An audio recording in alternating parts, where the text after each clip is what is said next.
జ్యోతిష శాస్త్రం ప్రకారం ఈ డిసెంబర్ 9వ తేదీ సోమవారం రోజున వృశ్చిక రాశి వారు ఎటువంటి శుభ అశుభ ఫలితాలను పొందుతారో తెలుసుకోవాలంటే ఈ వీడియోని స్కిప్ చేయకుండా పూర్తిగా చూడండి. అలాగే తప్పకుండా మా ఛానల్ని సబ్స్క్రైబ్ చేసుకోండి. ఈ డిసెంబర్ 9వ తేదీ సోమవారం రోజు వృశ్చిక రాశి వారికి శుభ ఫలితాలు అనేవి పూట పూటకు తగ్గిపోతాయి. ఉదయం కన్నా మధ్యాహ్నం, మధ్యాహ్నం కన్నా సాయంత్రం, సాయంత్రం కన్నా రాత్రి ఇలా నెమ్మదిగా చికాకు పెరుగుతుంది. అందుకే ఈరోజు మీరు అన్ని రకాల అంశాల్లోనూ జాగ్రత్తగా ఉండాలి. మరీ ముఖ్యంగా ఎవరో చేసిన తప్పులకు సంజాయిషి ఇచ్చుకోవాల్సి వస్తుంది. అర్థం పర్థం లేని వివాదాలకు మీరు బాధ్యత వహించాలి. మీ ప్రమేయం లేకుండానే గొడవల్లో ఇరుక్కుంటారు. కాబట్టి ఈరోజు వృశ్చిక రాశి వారు ఎవరి జోలికి వెళ్ళకండి. పొరపాటును కూడా ఎవ్వరికీ సహాయం చేయకండి. పాపమని సహాయం చేస్తే చివరకు మీరే బాధపడాల్సి వస్తుంది. దయచేసి గమనించగలరు. ఈరోజు ఈ రాశి వారికి ఒత్తిడి అధికంగా ఉంటుంది. స్ట్రెస్ ఎవరి మీద చూపించాలో తెలియక ఇబ్బంది పడతారు.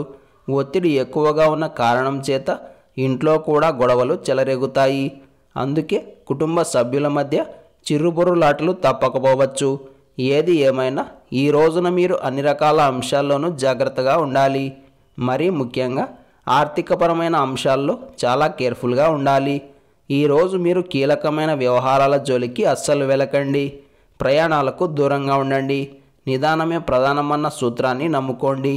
ఈ సోమవారం రోజు వృశ్చిక రాశి వారు గులాబీ రంగు దుస్తులను ధరించకండి. శ్రీ వెంకటేశ్వర కరావలంబ స్తోత్రాన్ని పారాయణం చేయండి. ఈ సోమవారం రోజున ఉన్నటువంటి తిథి అష్టమి. ఉదయం 8 గంటల వరకు మాత్రమే. ఆ తరువాత నవమి తిథి వస్తుంది. నక్షత్రం పూర్వభద్ర నక్షత్రం. రాహుకాలం ఉదయం 7:30 నుండి 9 గంటల వరకు. యమగండం ఉదయం 10:30 నుండి 12 గంటల వరకు. అలాగే ఈ రోజు యొక్క శుభ సమయాలు మధ్యాహ్నం 3:45 నుండి 4:20 వరకు. సూర్యోదయం ఉదయం 6:19.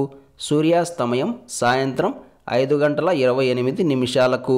ఈ రోజు యొక్క పంచాంగం ప్రకారం అగ్రిమెంట్స్ చేసుకోవడానికి, ఇంటి నిర్మాణ ప్రారంభాలకు, పరిచయాలను వృద్ధి చేసుకోవడానికి, క్రయ విక్రయాలకు, వాహన కొనుగోళ్లకు కాలం అనుకూలంగా ఉంది. అలాగే ఈ రోజంతా శుభప్రదంగా సాగడానికి, అన్ని పనుల్లో విజయం సాధించడానికి ఆంజనేయ స్వామివారి ఆలయానికి వెళ్ళి స్వామివారిని దర్శనం చేసుకుని తీర్థ ప్రసాదాలను స్వీకరించి ఆ తరువాత దినచర్యను ప్రారంభం చేస్తే అంతా శుభమే కలుగుతుంది. కుదిరితే ఒకసారి హనుమాన్ చాలీసాను కూడా పారాయణం చేయవచ్చు. ఈ సోమవారం రోజు అష్టమి మరియు నవమి 2 తిథులు వచ్చాయి. మార్గశిర మాస శుక్లపక్ష నవమి తిథికి నందిని నవమి అని పేరు ఉంది. ఈరోజు ఎవరైతే జగన్మాతను పూజించి ఉపవాసం ఉంటారో వారికి అశ్వమేధ యాగం చేసినంత ఫలితం దక్కుతుంది. కాబట్టి ప్రతి ఒక్కరూ జగన్మాతను పూజించి లలితా సహస్రనామాలను పారాయణం చేయండి. ఈ సోమవారం రోజు ప్రతి ఒక్కరూ ఓం సీతారామాయ నమః అనే మంత్రాన్ని పదే జపిస్తూ ఉండాలి. ఇక ఈరోజు సాయంత్రం గణపతి ముందు నెయ్యితో దీపం వెలిగించి ఎర్రటి పుష్పాలతో అర్చించి పూజించిన తరువాత గణపతి రుణ విమోచన స్తోత్రాన్ని పారాయణం చేయండి. ఇలా చేస్తే అప్పుల బాధలు దూరమై ప్రశాంతంగా ఉంటారు.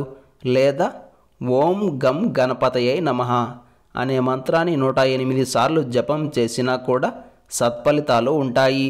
ఇంతటి విలువైన సమాచారాన్ని ప్రతిరోజు తెలుసుకోవాలంటే వెంటనే మా ఛానల్ని సబ్స్క్రైబ్ చేసుకోండి.